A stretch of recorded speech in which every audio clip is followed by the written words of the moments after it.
Lugar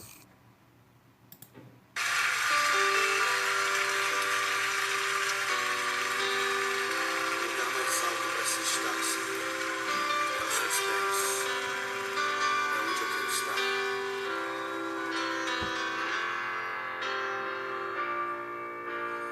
Perto quero estar,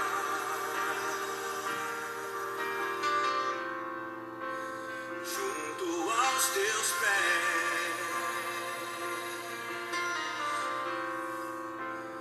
pois prazer maior não há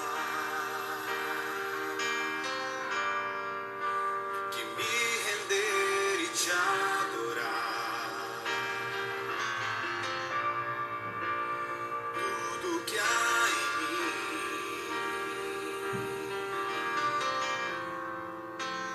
quero te ofertar.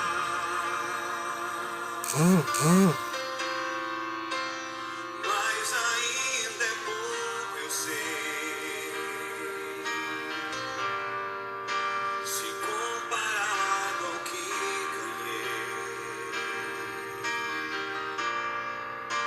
Não sou apenas servo, teu amigo me tornei.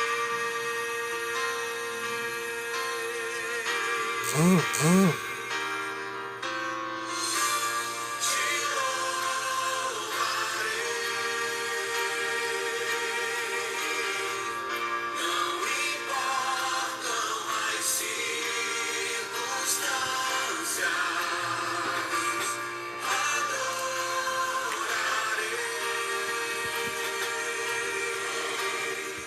somente a ti, Jesus.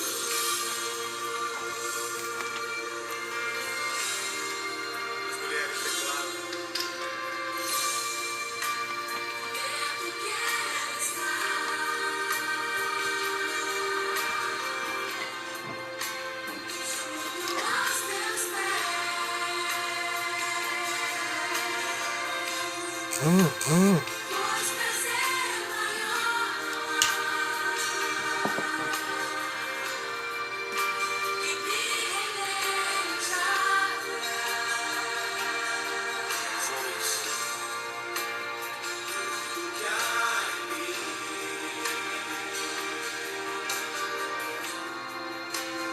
Quero te ofertar,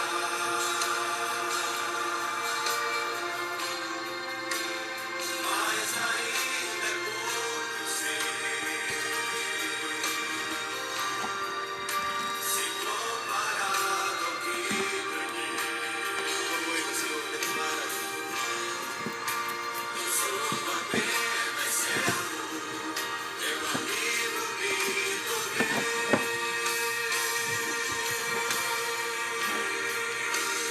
Por isso nós te louvaremos, Senhor. Te louvarei, não importam as circunstâncias,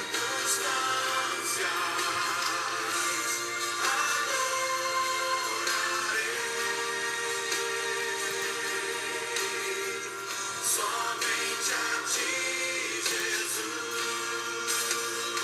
Te louvarei, te louvarei.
meu amado.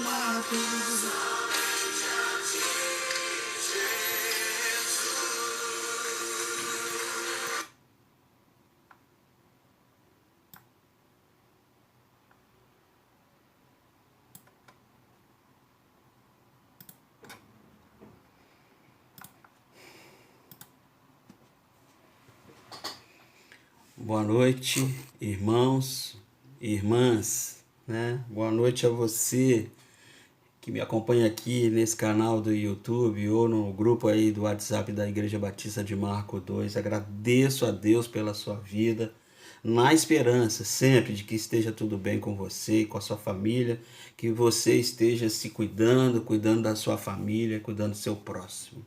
Bem-vindo, bem-vinda nesse novo encontro, esse nosso novo encontro, né? Essa nossa conversa que tem acontecido todas as quartas e domingos, sempre na presença de Jesus, ao redor do Evangelho, né? E sobre a ministração do Espírito Santo para que tenhamos experiências com Deus, o nosso Pai. Amém?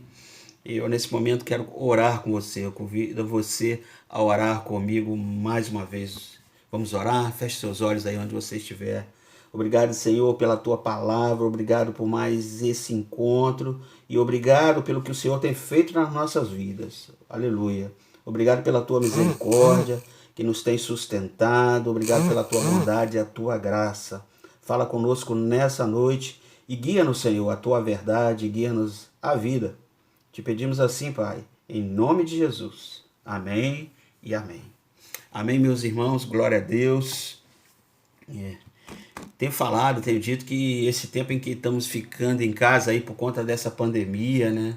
Esse tempo em que a gente não pode mais se reunir, ou pelo menos por enquanto, presencialmente nos templos das igrejas, esse tempo tem sido um tempo muito fértil para a gente lembrar, por exemplo, de como a igreja no início ali, no primeiro século, né? Ela não tinha templo, né? Ela tinha casa. Depois de muito tempo é que o templo se tornou ali o lugar central e o púlpito se tornou o centro do encontro cristão. Isso na tradição protestante, porque na tradição católica a mesa da Eucaristia é o centro. E há muitas igrejas de tradição reformada também em que a mesa está no centro da Eucaristia e o púlpito está na lateral. Mas em muitas igrejas protestantes o púlpito também está no centro. Então é muito interessante nesse período de pandemia, quando as igrejas não estão em atividade, não estão se reunindo nos templos, então nós podemos repensar e redescobrir e revalorizar a casa como lugar de encontro e a mesa da comunhão como lugar por excelência da participação comunitária. Perfeito? Bom, dito isso, o tema que eu quero compartilhar com vocês é essa palavrinha-chave chamada vida. Vida. Uma palavra tão pequena de tanta relevância. Vida. Num tempo de tantas mortes, né? Num tempo de tanta tristeza e de tanto luto, é muito importante a gente lembrar que o Evangelho é a palavra da vida. A referência bíblica que nós vamos meditar nessa noite para a nossa conversa está lá no Evangelho de Jesus. Abre a sua Bíblia aí e me acompanhe. Evangelho de Jesus, conforme escreveu Lucas, né? Lá no capítulo 24, já no finalzinho lá.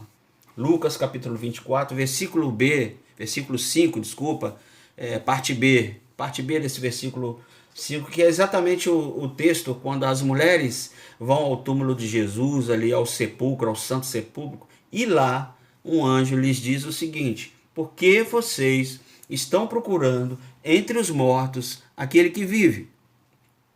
Vou repetir. Porque vocês estão procurando entre os mortos aquele que vive? Por que procuram entre os mortos aquele que vive? E eu quero chamar a sua atenção para algumas possibilidades e horizontes que o Evangelho traz para nós. Né? A gente que diz assim que Jesus é o nosso Salvador, né? Do que Jesus nos salva verdadeiramente? Do que Jesus nos salva? Nós que dizemos que Jesus é o nosso Salvador, a gente diz que as pessoas têm que entregar a vida a Jesus como seu Salvador ou tem que aceitar Jesus como seu Salvador. Do que Jesus nos salva? Por exemplo, Jesus nos salva do inferno? Jesus nos salva do diabo? Jesus nos salva da ira de Deus? Em outras palavras, ele nos salva de Deus. Jesus nos salva. Nos salva de quê? Do que Jesus nos salva? Jesus nos salva da morte. Jesus nos salva da morte. Porque essa é a nossa perdição, irmãos. Nossa perdição atende pelo nome de morte. Lembra que no Gênesis, primeiro livro da Bíblia, o Bereshit, existe a árvore da vida e a árvore do conhecimento do bem e do mal. E Deus diz assim: se vocês comerem da árvore do conhecimento do bem e do mal, no dia que vocês comerem, vocês vão morrer. Então nós tínhamos a árvore da vida e nós tínhamos a árvore da morte e nós comemos da árvore da morte. Lembra que eu disse que o pecado, ele é pular para fora de Deus, né? E fora de Deus, irmãos, não existe nada. Que Deus é a única realidade possível. Fora de Deus, nada é. Isso significa morrer, voltar à não existência. É disso que a Bíblia chama morte, que Jesus nos salva. Porque foi isso que Jesus disse quando ele diz assim: eu vim para que tenham vida. Porque a Bíblia diz que quem nele crê tem a vida eterna. Por isso que Jesus disse: eu sou a ressurreição e a vida. Aquele que crê em mim, ainda que esteja morto, viverá. É isso que ele está falando. Por isso que a palavra de Deus diz: quem crê em Jesus não experimentará a segunda morte. A primeira morte é a física, todos nós sabemos. A segunda morte seria essa morte assim. A segunda morte é continuar morto depois de ter morrido. É isso que a Bíblia está dizendo. Então, qual é a promessa do Evangelho e a promessa que Jesus nos traz? É a promessa da ressurreição. É a vida. É isso que ele nos traz. O nosso problema, irmãos, não é o pecado. A salvação não é o perdão para os nossos pecados. A salvação é Deus nos resgatar da consequência definitiva dessa nossa finitude. Essa palavra chamada finitude, nós temos fim. Nós temos fim e Deus vai nos salvar da nossa finitude, da nossa condição finita. Ele vai nos salvar de nós um dia acabarmos definitivamente, de nós um dia deixarmos de ser. Ele vai nos salvar da morte. E a nossa condição de finitude, que nós vamos acabar, ela só não aconteceria se nós tivéssemos comido da árvore da vida em vez de termos comido da árvore da morte. Porque uma coisa que você não deve esquecer, se você ler direitinho lá o livro do Gênesis, é que ali no Jardim do Éden existiam duas árvores. A árvore do conhecimento do bem e do mal, e a árvore da morte e a árvore da vida. Se nós tivéssemos comido da árvore da vida, nós não acabaríamos mais, né? Na linguagem bíblica, nós viveríamos para sempre, né? Mas nós comemos da árvore da morte, da árvore do conhecimento do bem e do mal, da árvore da prepotência, na verdade, da árvore do orgulho, da árvore da pretensão de sermos iguais a Deus, da árvore da rebelião, da rebeldia, né? Da árvore da morte, da árvore da degeneração, da árvore da decomposição, da árvore que encerra nós, criatura, dentro dos seus próprios limites finitos. Essa árvore é a criatura dizendo, traduzindo para você: não quero receber vida, eu quero ter a vida em mim mesmo, deixa que eu me vire com aquilo que eu sou e com aquilo que eu tenho. É isso que a criatura está dizendo para o seu Criador. E Deus diz assim: aquilo que você tem, aquilo que você é, vai acabar. Vai acabar. Né? E a gente continua dizendo, afirmando: não, pode deixar que não vai acabar não. E Deus está dizendo: vai acabar. Né? E esse vai acabar aqui, a gente experimenta, porque a gente experimenta não só como quando a gente morre fisicamente falando, mas a gente experimenta a nossa condição de finitude. E a nossa condição de finitude, ela é agônica, ela é sofredora. Então, tem uma dimensão aqui que o Evangelho fala, onde essa nossa condição de finitude aparece assim muito explícita para nós, né? Que é a evidência de que nós comemos da árvore do conhecimento do bem e do mal, da árvore da rebelião, que é a árvore da prepotência, da arrogância de sermos e de vivermos à custa das nossas próprias forças, como se elas não tivessem vindo de Deus, né? A prepotência de vivermos tão somente desses nossos recursos que são limitados, esses recursos que recebemos de Deus quando fomos chamados à existência, né? E aí nós rompemos com Deus e ficamos com essa porção que Ele nos deu, e essa porção que Ele nos deu vai acabar. A evidência de que nós estamos vivendo de acordo com esses recursos limitados, né? e que esses recursos, ele acabam que por estar vazando entre os nossos dedos, né? E a gente vai acabar morrendo. E na Bíblia, o apóstolo Paulo diz que nós estamos no pecado. E a grande evidência de que nós estamos no pecado é: o bem que eu quero fazer, eu não faço. O mal que eu não quero, esse eu faço. E na teologia tem uma coisa muito interessante, né? Sabe? É que o ser humano no paraíso, ele pode não pecar. Presta atenção aqui, ó. O ser humano no paraíso, ele pode não pecar. Isso é, ele pode não comer da árvore do conhecimento do bem e do mal. Ele pode continuar dependendo de Deus, em harmonia com Deus. Ele pode inclusive comer da árvore da vida e viver em comunhão com Deus para sempre. Então no paraíso, ele pode não pecar. Agora, quando ele estiver no céu, digamos assim, quando ele estiver salvo do céu, ele morreu, ressuscitou e está salvo. Quando a salvação estiver plena, e aí o apóstolo Pedro vai dizer que nós participaremos da natureza divina. Olha que interessante. Então eu vou usar essa expressão no céu, que é o outro paraíso para nós. O ser humano não pode pecar no céu, ele não pode pecar de jeito nenhum, porque ele agora está participando, segundo Pedro, da natureza divina. E Deus, irmãos, não peca, Deus não tenta, Deus não pode ser tentado pelo mal, Deus não comete pecado. Então, se nós estamos participando dessa natureza divina, nós não vamos pecar. Então, aqui, preste atenção nisso, no paraíso, Adão e Eva poderiam não pecar. Aqui no céu, eles não podem pecar de jeito nenhum. Você está entendendo? O problema é que aqui na terra, onde nós estamos agora, a nossa condição de pecado diz que nós não podemos pecar. Eu vou repetir aqui para ficar bem claro para você. Aqui nós não podemos não pecar. A gente quer não pecar, mas a gente não consegue. Percebe? É isso que o Paulo está dizendo. O bem que eu quero fazer, eu não faço. E se eu não faço o bem, eu estou fazendo o quê? Eu estou pecando. E o mal que eu não quero fazer, eu faço. E se eu faço o mal, eu estou pecando. Percebe? Quer dizer que nós, na nossa condição de pecado, nós não temos como resistir ao mal. E aí você diz assim, bom, então é disso que aí que nós estamos sendo salvos? Mas isso tem um nome. Significa finitude e morte. A nossa condição de não conseguirmos resistir ao mal, não conseguimos resistir ao esvaziar e ao degenerar da nossa vida, é a nossa finitude. É isso que chama a morte. Né? E a salvação não é simplesmente, irmãos, se é que eu posso dizer simplesmente, a nossa salvação não é simplesmente Deus nos perdoar os nossos pecados. A nossa salvação é Deus nos livrar da morte. Sabe, nós que pulamos para fora de Deus, nós que nos afastamos dele, nós que estamos ou fomos condenados à morte, nós que condenamos a nós mesmos à morte, mas Jesus veio aqui na terra, morreu a nossa morte, para vivermos a sua vida.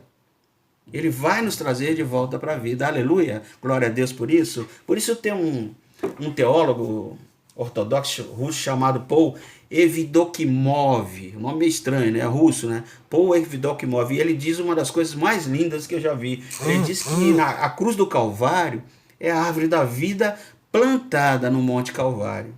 Olha que interessante, a cruz de Cristo é a árvore da vida plantada no Monte Calvário. E essa cruz é: Deus amou o mundo de tal maneira que deu o seu Filho, e seu Filho se entregou à morte, para que todo aquele que nele crê tenha vida eterna. Olha que coisa linda, né, irmãos? Maravilhoso, né? Vida. Então, se a árvore do conhecimento do bem e do mal é a árvore da morte, se o madeiro da árvore do conhecimento do bem e do mal é o madeiro da morte, o madeiro da cruz de Cristo é a árvore da vida.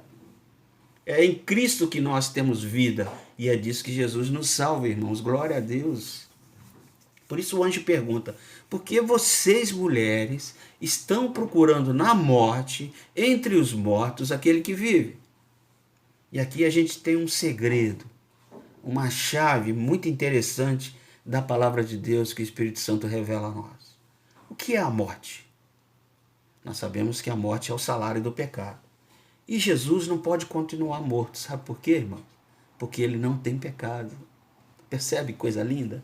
Né? A morte só retém aquele que tem pecado. E Jesus não tem pecado. Então, Jesus, quantas vezes Jesus morresse, quantas vezes ele fosse morto, tantas vezes ele ressuscitaria. Porque a morte não tem poder sobre ele. E é esse poder de vencer a morte que Jesus promete como salvação para nós. Então o Evangelho, irmãos, é a vida, e vida é vencer a morte. Glória a Deus, sabe? Então eu pergunto a você, como sempre faço, né? Faço as perguntas para você hoje à noite, algumas perguntas. E a primeira é, como você se relaciona com a morte? Como você se relaciona com a morte? O que é que esse fato de que nós somos finitos, imortais, diz para você? Como você se relaciona com a possibilidade da morte? Porque o que essa pandemia trouxe para nós foi a notícia de que a morte está muito próxima de nós.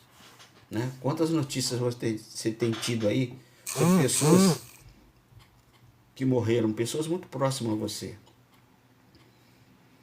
Como é que você se relaciona com o fato de que você vai morrer um dia e que a morte está por aí solta? Como você se relaciona com a morte? O que a morte é para você, na verdade? Eu vejo pessoas falando que a morte é um rito de passagem e tem gente achando que tem beleza na morte. Eu sempre falo, e você que me ouve com certa regularidade, eu sempre digo que eu odeio a morte, com ódio mortal. A morte é salário de pecado. Né? A Bíblia diz que a morte é a nossa inimiga, é o último inimigo a ser vencido por nós. Então morte não combina comigo, eu acredito que não combina com você também. Mas como você se relaciona com a morte? O que você pensa sobre a morte? Agora, a segunda pergunta é pior. A segunda pergunta que eu quero fazer para você é a seguinte: como você se relaciona com a sua morte? Com a possibilidade de você morrer? Como você se relaciona com a sua morte? Você tem medo de morte? Você tem medo da morte? Você está pronto para morrer? Está pronta para morrer? O Rubem Alves, que é um escritor, dizia: eu não tenho medo da morte, eu tenho pena. Eu, por exemplo, quero morrer bem velhinho, irmãos. Bem velhinho mesmo, preferência dormindo, né? Aquela morte tranquila, sabe? Mas eu não tenho o poder de decidir nem o dia, nem a hora, nem o modo da minha morte. Então eu aprendi que eu tenho que encarar a possibilidade da minha morte. Eu tenho que lidar com a finitude que eu tenho, com a minha finitude, com a possibilidade da minha morte. Eu tenho que saber me postar diante da morte. Perfeito? E a terceira e última pergunta que eu quero fazer para você nessa noite é a seguinte: como é que você se relaciona com a promessa de vida que Jesus oferece a você? O que é essa vida que Jesus oferece? O que esse poder da ressurreição significa para você? E como é que isso afeta a maneira como você vive hoje? A maneira como você se relaciona com a morte, a maneira como você lida com a possibilidade, inclusive, da sua própria morte. O que é a promessa de vida, e especialmente a promessa de ressurreição que Jesus faz para você e para mim, significa nesse tempo de vale da sombra da morte que nós estamos atravessando agora, nesse período de pandemia? Essas são as minhas considerações para você nessa noite. Isto posto aqui, eu deixo para você considerar as respostas. E não esquecer de anotar aí no seu caderno de oração, falando sobre a maneira como você se sente em relação à morte. Abra o seu coração para Deus, diga para Deus tudo que você sente a respeito da sua morte, mas agradeça a Deus a promessa de vida e peça ao Espírito Santo de Deus que sopre vida sobre você e sobre os seus. Amém? Que Deus abençoe você, abençoe sua casa, abençoe sua família. Tenha uma semana abençoadora, uma semana produtiva. E eu te espero aqui na próxima quarta, se Deus quiser.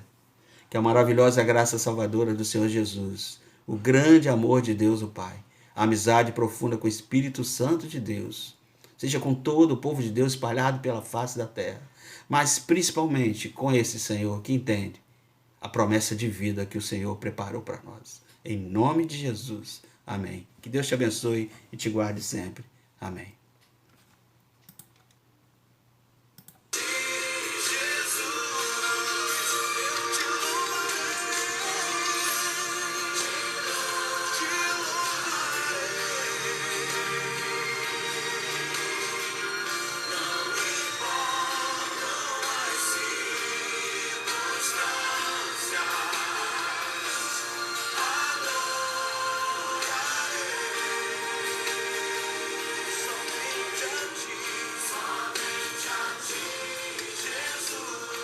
Jesus diz que para nós há vida e vida em abundância. Essa é a promessa dele para nós. Então receba isso nessa noite, em nome de Jesus, para você, para sua casa, sua família. Que Deus te abençoe e te guarde sempre, meu irmão. A paz do Senhor.